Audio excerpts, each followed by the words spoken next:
Oh, it started. I forgot you can do that. It's something about. All right, now it looks weird because. All right. Hi. Okay. All right, this is the first epic interview. Wait, I'm the first? Yeah, you're the first one because it was supposed to be Joseph first, but we screwed up the channel. No, because nobody else has gotten back to me at all. I have nothing scheduled for anyone but you and Mikey and Joe. Okay, that's another topic.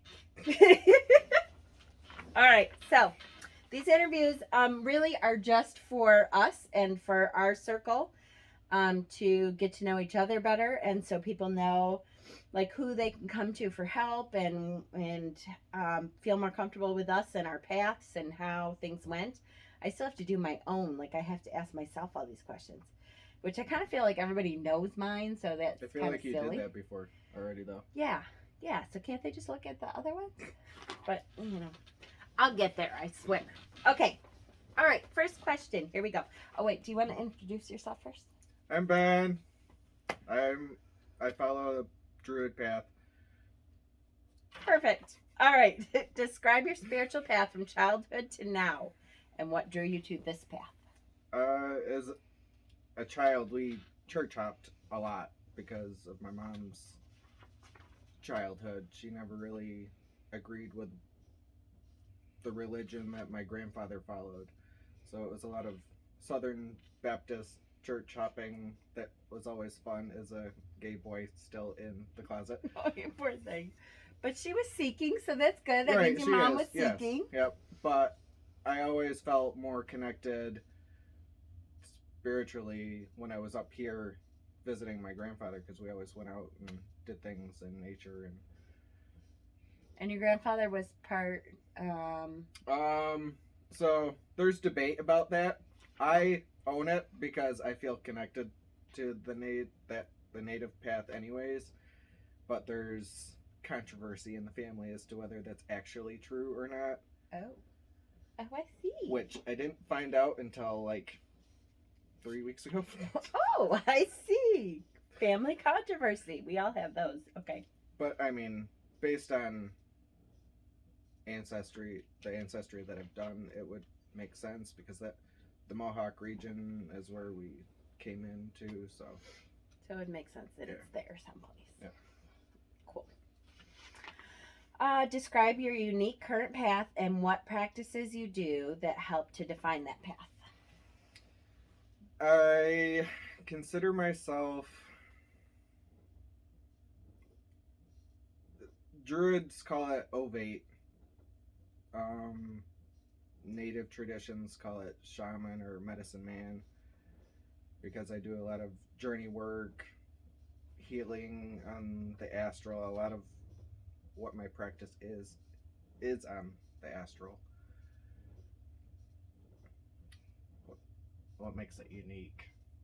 It's on the astral. I really don't do anything physically unless they force you to. Yes, unless you force me to. Oh, I love you, Betty. Yeah, so I have to say too, along that lines, first of all, explain a little bit about what astral is because very new beginners are not going to understand what the astral means. And astral is different for everyone because I see things some people can't visualize, but for me it's an internal sacred place. It's the calm when you're meditating, but I can visually see where my place is, and it's the same every single time. Yes, I can see it too. I love that place. What else was I going to ask you about that? Something came up. Oh, the shaman thing. I like that you now, because I think a while ago we had talked about it and you weren't really comfortable with that word. But the definition of shaman has to do with traveling and journeying and stuff. So it makes a lot of sense. And it's, from what I've researched, shaman is across cultures. It's not specific to Mongolia, which is where everyone says it originated. Other traditions have used it for ages. Absolutely. That's true. And I agree with that. And definitely, especially at least in this circle, we reach out and we embrace a lot of different cultures and traditions and paths. So that totally makes sense to me. Which kind of goes to my tenants, which I guess we'll get to. Yes. What challenges have you experienced on your journey? So, when I graduated high school, because I didn't have religion then, my grandfather had passed away. I started college. I had OD'd because, like, major life changes. Overwhelming. Yep. But when I was going through therapy, some of the things that I learned in therapy changed how I view what religion is or should be. So that kind of pushed me to start finding myself. That's beautiful. So to me, the challenges mean everything, and how you dealt with the challenges that pushes us forward in ways that stuff that's like those aha. I love the aha. Oh my gosh, that thing. I love those. Yeah. But they do not propel you forward as much as all of your challenges and how you deal. And with there's them. like, even my grandfather's death, that still affects me because I don't have that person to continue learning from still. He was that person, definitely. Yep. Describe, do you do deity work? Do you believe in deity? Yes, I do. I believe in one and many. I think that there's a source and that our brains can't comprehend a singular source, so it's easier for humanity to split it into masculine and feminine. But I honor all of it as one. Love that. Which changes names when I'm working with, like, I named the feminine Morgan. Beautiful. I love that. Do you have daily practices? I do my mala on my lunch, specifically the peace one, because it helps me recenter myself, especially during the hell of the past 2 years we've had. COVID, yay. Yeah. In your mala, you consider that like a prayer. It's a specific thing that you do. Yep. And it's what the Buddhist monks, it's the 108 beads that I use. Beautiful. Weekly, monthly? Weekly, I blood myself for the Morgan as a purification to get rid of all of the shit that I've carried around all week, because sometimes I have a hard time letting go of other people's bullshit. No. Empathically, no. So, and you feel that by blooding yourself that those impurities can come out through the blood specifically? Yes, the Morgan takes that away. Monthly? Monthly, I mean, with the circle with you guys, it's hard. Which has been hard with all of our schedules and stuff. It's hard we try to do at least a monthly. We were trying during the summer. We try a little bit more, I think, to do. Yeah, we did better during the summer. It's really, really hard when it's not very nice weather out to get out there. But we'll try. We'll continue to try. Do you have daily practices that help you to stay connected spiritually? I do the Druid prayer in the morning on my way to work. I do the peace prayer during my lunch. That keeps me connected throughout the day. The Druid's prayer is about protection, daily protection. Nice. So that kind of centers you every day. Do you do that before you start your day? Yep. As soon as I park my car at work, it's before I go in. Oh, I like that. Okay, I gotta go in and face everything. Yep. So let's center, figure out what really is important, and Go. Yep. I like that. Do you have a favorite tarot card?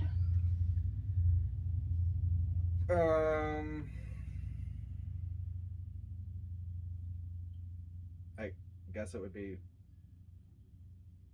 my numerological card, the World, or the Queen of Pentacles. So those are cards. It's funny when you do have a favorite tarot card.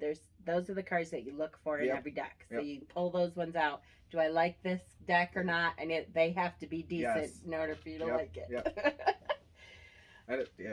Out of all the decks I have, I only use some of them because I don't like those cards. cards. Yep. I have said there's a couple that I've gotten recently that I'm like, oh, I really like this deck. Oh shoot, look at the Nine of Swords. No, don't like it. Do you have a favorite tarot deck? My first one, the Wild Unknown. That's a good deck. Call me out on my bullshit deck. That's a good deck. Do you have a stalker card that shows up for you a lot? Nine of Swords. That's good. That's good. So when you have a stalker card, usually it's because it's a lesson that you have not learned yet. So you continually get it and continually get it and continually get it. Yeah, most of us have at least one. They don't need to tell me I have lots of anxiety. How many decks do you have? Yes. You please, you can say nothing. Not as many as you. I'm getting close to 100. If not 100, that includes Oracle decks. Ooh, no kidding. But I keep telling you I'm gonna go through them, but I have yet to do that. Yeah, I haven't either yet. But I'm gonna, damn it. Do you have a different favorite divination method? Scrying. Specifically, like pendulum, but Black Mirror scrying. That's how I connect with the Morgan. Oh, I like that. Now, when you scry with Black Mirror, do you use a candle? Yep. Dark room, a singular candle. Normally it's purple because that's the color that I associate with Bave, the prophecy aspect of the Morgan. Beautiful. Now, describe for me what you feel scrying is, because I always get this question. I hate when people are like, what, you like see the future? What? And I'm like, no, for me, that's not what it's about. For Black Mirror specifically, because you have to have a dark room in order to accomplish anything. It's the sensory deprivation and seeing what you see when there's nothing besides a singular candle. And it doesn't have anything to do with future, past, present. Sometimes it doesn't even have to do with you. Right? Yeah, that's true. And do you see symbols? Do you just get impressions and feelings? So, that's a hard thing to explain. Because a lot of people do see things. I see in colors. So, colors in, like, when you look through a kaleidoscope. Oh, yes. That's how I see things. And every once in a while, a shape will pop out, or I'll hear something. But I don't, like, see people walking around. And so each thing that you see gives you an impression. Yes. Normally, because of how I'm connected to nature, normally it's a shape that I would see on a walk. And this is another thing. It's very hard to describe for beginners because I always get, well, what do the symbols mean? And I could not sit down and say, this symbol means this for me. And this, it's always like, oh, I saw a rose and today that for me means this.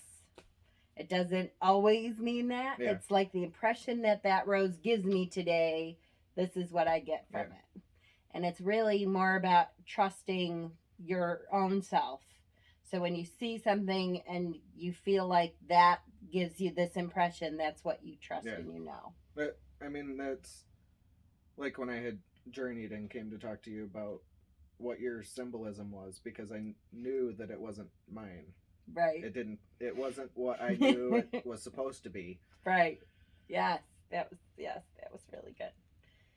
Benny's very intuitive that way. Where the hell am I? Are you able to practice openly, or are you in the broom closet with anybody? My dad's side of the family doesn't know. My dad, he's got to know because there's tarot cards and bottles of dead Your things. entire house Yes, looks like Druid. Buddha's sitting on the dining room table. He has got to know. He doesn't say anything, but I also haven't actually told him or that side of the family. But everybody else, I don't really care. Do you connect with a specific element? Water or earth? All of them, really. Scrying with the candle. I'll stand outside on a windy day just to feel the air.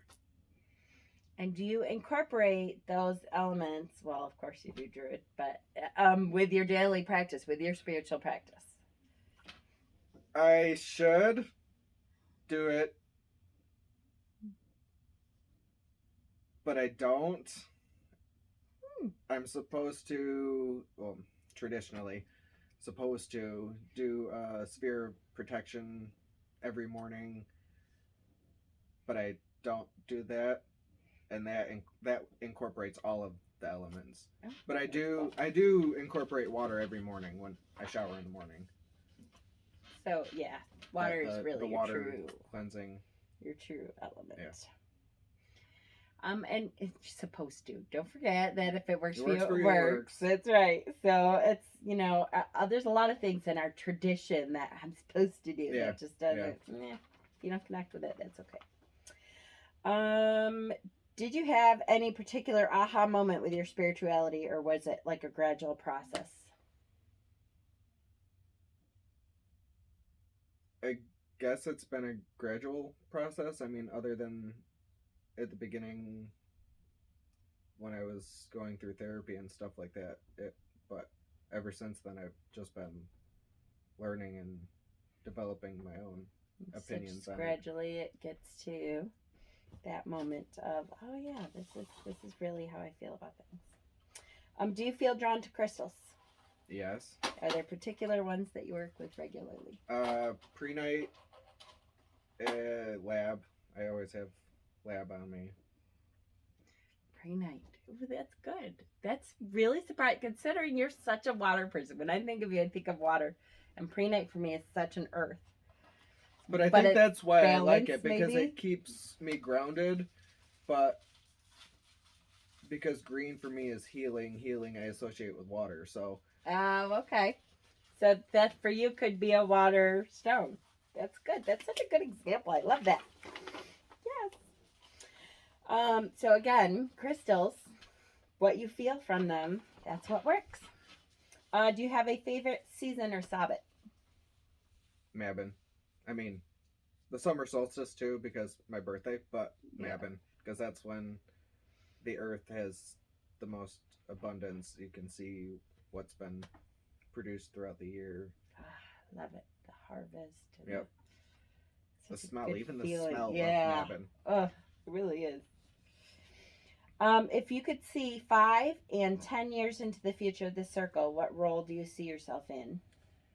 I would like to be helping the circle get more involved in community action type projects. Yes. Either ecological, going places and cleaning up parks, cemeteries, or working at a food bank, or Yes. So is that 5 years? I would hope so. As soon as, yeah. And in 10 years, your specific role, where do you see yourself in 10 years?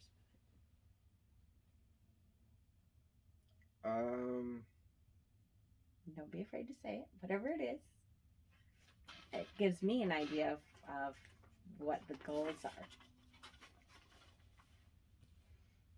I don't know.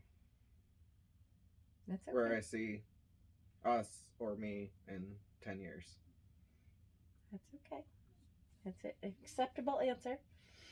Oh, how funny. So my second question, which you already answered, staying in this 5 and 10 year future jumps, what would you like to see the circle doing for itself in the community at large? But then, because that's, to me, that's really important too. That community service stuff. I cannot wait to get to that point, and it's just been like this logistical stuff that we have to get through so that we really can gel and get to the community part, which I can't wait to get to because I think that's so important. Yeah. Even if it's just teaching the community, especially this area. I mean, there's a lot of closeted people in this area, but I think it would be good for this area to see what paganism actually is. Yes, me too.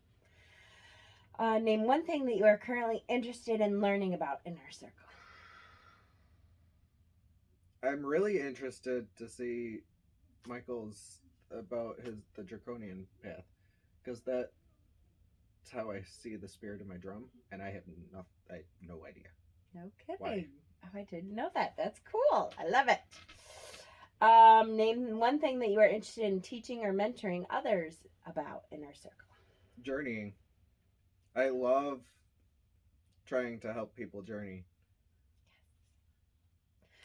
Would you share some tips for beginners that you have learned so far that you wish someone had shared with you in your beginning? Just because one person does it one way doesn't mean the way you do it is wrong. Yes. And that's so important. It's so hard to believe. I think when you're a beginner, you're so like, I don't know what I'm doing. This can't be right. This isn't how they do it. Yeah. Your energy is different. That's right. It's okay. It's going to be different. And your tenets. What are your tenets? I have 7 tenets. Truth or spirituality can be found in nature. That just feels like the truth. That's just, yes. Nature is important to my path because we are a part of nature. We can't be separate from nature because we are nature. Yes. There is no ignoring it or denying it or... Yep. And that, I mean, there's another one that kind of goes more into that. I honor the 3 realms of the universe: land, sea, and sky. That specifically, that is from the Druid tradition. There's 7 elements, 3 realms. Land, sea, and sky. And even when I'm cleansing it, and I didn't find out till I was researching the shaman path, that's the whole point of the abalone shell, the sage bundle. It's the 3 realms are one at that point. That's what makes smudging sacred. Oh my gosh, I totally didn't get that until you said that. Oh, that's amazing. Sea is the shell, land is the sage, the smoke is the sky.